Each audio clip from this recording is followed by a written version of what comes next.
गेल्या वर्षी अतिवृष्टीने नुकसान झालेल्या काही शेतकऱ्यांच्या खात्यावर अद्यापही अनुदानाची रक्कम न पडल्याने शेतकरी संताप व्यक्त करीत आहेत. याच भूमिकेतून जामनेर तालुक्यातील बेटावत खुर्द व परिसरातील शेतकऱ्यांनी केलेल्या पाठपुराव्यामुळे काही शेतकऱ्यांच्या खात्यात रक्कम पडली आहे. मात्र अद्यापही ज्यांनी KYC केली तरीही त्यांच्या खात्यावर अनुदानाची रक्कम न पडल्याने अशा शेतकऱ्यांनी 2 दिवसांपूर्वी जामनेरला तहसील कार्यालयाबाहेर आंदोलन करून तहसीलदारांना मागण्यांचे निवेदन सादर केले. ज्या शेतकऱ्यांची KYC झाली आहे त्यांच्या खात्यावर रक्कम पडावी अशी मुख्य मागणी या शेतकऱ्यांची होती.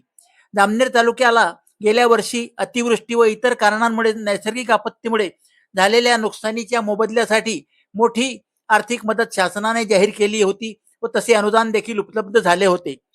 या अनुदानाचा लाभ मिळावा यासाठी बाधित शेतकऱ्यांनी तलाठी कार्यालयात आपल्या कागदपत्रांची पूर्तता करून देखील त्यातील काही शेतकऱ्यांना अद्यापही रक्कम मिळालेली नाही अशी तक्रार शेतकऱ्यांकडून केली जात आहे.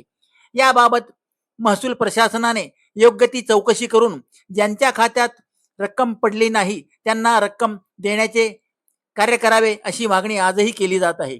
याबाबत राजकीय पक्षांच्या कार्यकर्त्यांची नेत्यांची उदासीनता मात्र दिसून येत आहे. शेतकऱ्यांना स्वप्रेरणेने आंदोलन करावे लागते, उपोषण करावे लागते आणि राजकीय कार्यकर्ते मात्र यासाठी कोणतीही भूमिका घेताना दिसत नाही अशी संतप्त भावना शेतकरी व्यक्त करीत आहेत.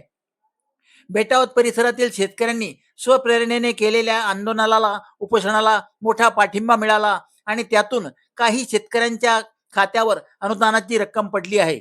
हे काही कमी नाही.